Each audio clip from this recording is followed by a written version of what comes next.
Hello and welcome.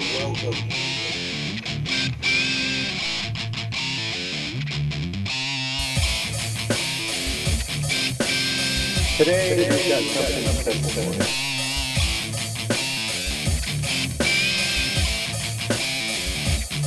So sit down, take a round, and enjoy.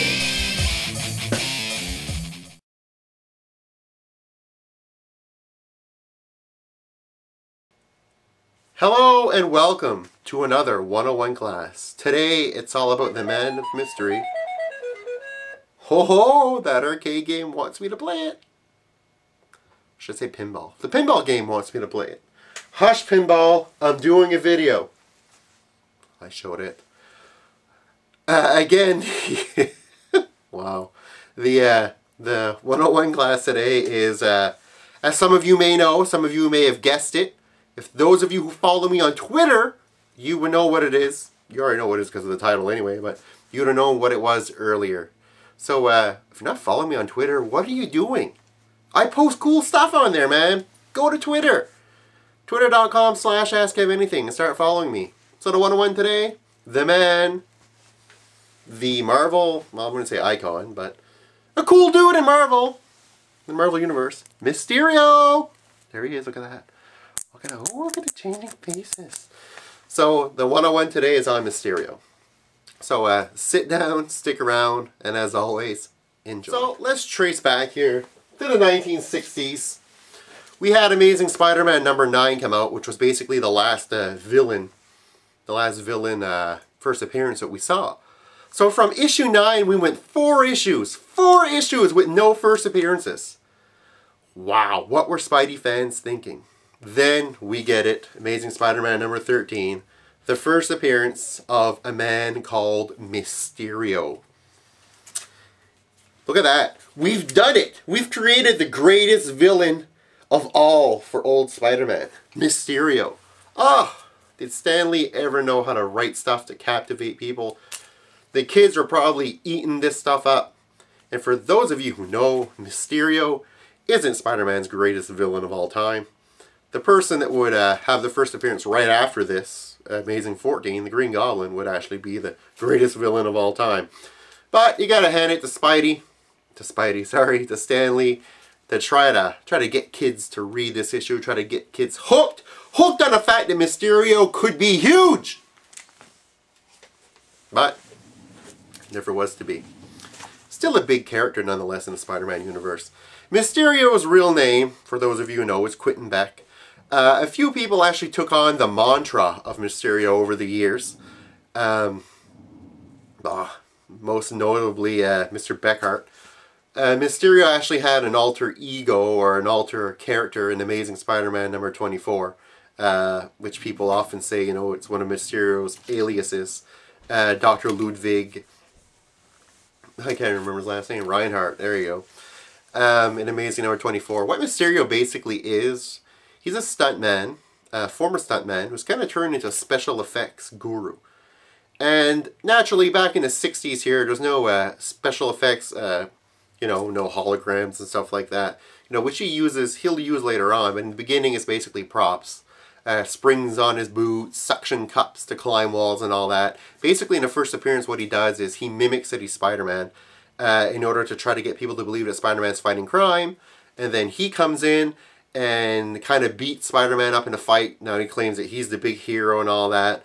And one thing that's kind of funny about this, and it's actually on the cover here too, it says, "Ever see a comic book superhero take to a psychiatrist?"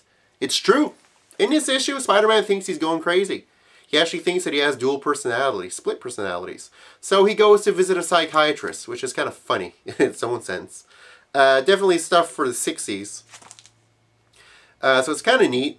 Spider-Man battles Mysterio. He always battles Mysterio in a cloud of smoke. Spider-Man uses a spider tracer in order to trace him down later on, which is actually only the second time he ever uses a spider tracer.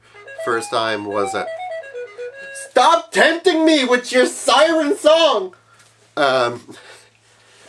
Anyways, he uses Spider Tracer for the first time in Amazing number 9 against Doc Ock. So he uses it here for the second time, which is kind of cool. Not Amazing number 9, Amazing number 11, sorry. Amazing number 9 is the first Electro. I'm getting confused. So, anyway, Mysterio will go on to become part of the Sinister Six, founding member, which is kind of neat. He never was a big key villain. It's always kind of like, the biggest things Mysterio ever did, in reality, was fake people's deaths. That's pretty much what he does. He does that in Amazing 400, in which he helps fake Aunt May's death. He does it in Spectacular number 200, as we learn later, because he actually helps to fake Harry Osborn's death. So he's a good death faker. That's pretty much what he does. He's good, you know, special effects. Faking people's death. Glory, the movie scene. It's awesome. There's a guy running around right now that claims he's the original Mysterio. As you can see here. In a more recent issue of Amazing Spider-Man. Because in reality, Mysterio supposedly killed himself. Yeah, great villain. Shot himself in the face. Pretty much because he was trying to drive Daredevil mad, and then Daredevil and Foggy Nelson got all up in his face. And yeah, he went kind of loopy, kind of nuts, and he blew his face off. Which could, again, be a trick. Who knows? He faked his death several times. He fakes other people's deaths. That's what he does. He shouldn't be called Mysterio. He should be called Fake Deathsterio. Or something like that. I don't know. That wasn't very good. But he's definitely, that's what he does. He fakes people's deaths. He's really good at that. One thing that's kind of cool was in Spectacular number 51, we learned that Mysterio's actual first appearance may not be in Amazing number 13, sorry. It may actually be an Amazing number 2. Because he was apparently one of the people who were dressed like aliens, one of the actors, in Tinker's plot to steal government secrets. So it's kind of one of those things when Marvel takes a story from the past and it tries to tie it in with something going on in the present. It's cool for the fans and all that, but you know very well there's no way that Mysterio was ever thought about to be one of these aliens undercover. You know that. It's just something Marvel threw in there. It's kind of as if we were to read in Amazing Spider-Man number 201 or 202 that we see this guy dressed up in a clown outfit, Bozo, working a kid's party, and Spider-Man just swings through the kid's party and this guy's Bozo. Ah, I'm Bozo the Clown. And then later on we find out, holy fuck man, Bozo the Clown, that was Eddie Brock. Eddie Brock was actually dressed like Bozo the Clown in that issue. And because Spider-Man actually swung by, it made him lose his job. And then later on he becomes Venom. He's like, remember me? Remember Bozo the Clown later on? It's kind of something like that, where they just throw shit in that really makes no sense.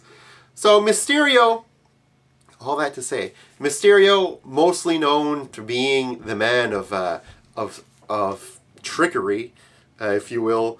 He's the guy with all the little props and all that, all the movie props, because he's a stuntman, because he's a special effects guy. So he'll go around and he'll do all kinds of weird stuff in order to try to fool Spider-Man. You know, special effects and all that. It's kind of cool because in Amazing number 24, he came this close to making Spider-Man reveal his secret identity because he basically rigged the room upside down and all that of a psychiatrist. And Spider-Man thought he was going insane, kind of like this dude, a psychiatrist. A lot of psychiatrists in Spider-Man's life.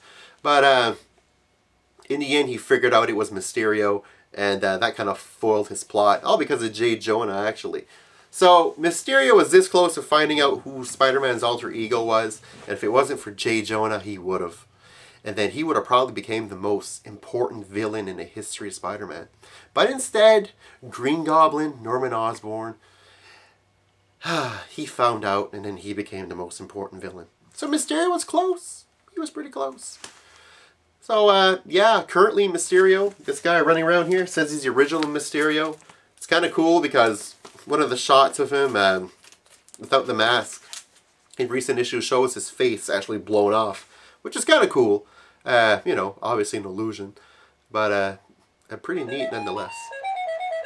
No! I will not play you! Oh, that machine. Alright, so that's pretty much it. I know it doesn't sound like much, but that's pretty much it to Mysterio. There's not much to him. No, just a guy in a goofy outfit that goes around and, yeah, tries to trick people. Not much to it. But that's Mysterio. Something I want to do here. I hope you guys liked the beginning of the video, the opening. The vintage stuff. I brought that for you. I did that for you guys. Thought you guys would appreciate that. So, at one point in one of my videos, I spoke about this. Tom Landry and the Dallas Cowboys, a comic book. This is what I want you guys to do. If you can go back in my videos and find out which video I actually talked about this comic. I showed it and I talked about it very quickly. Go to my website, askkevinanything.com. Go to the Contact Me and send me your response on which video I use that in. And I will do you this. You can win some great prizes. DCompose t-shirt. Official t-shirt. Make sure you send me your size when you actually send me the answer to the question, just in case you win a t-shirt. And comic books as well, and also maybe a copy of Great White Life on DVD with special features! Special features! It's insane! So, until next time, that covers our 101. Take care, guys. Later.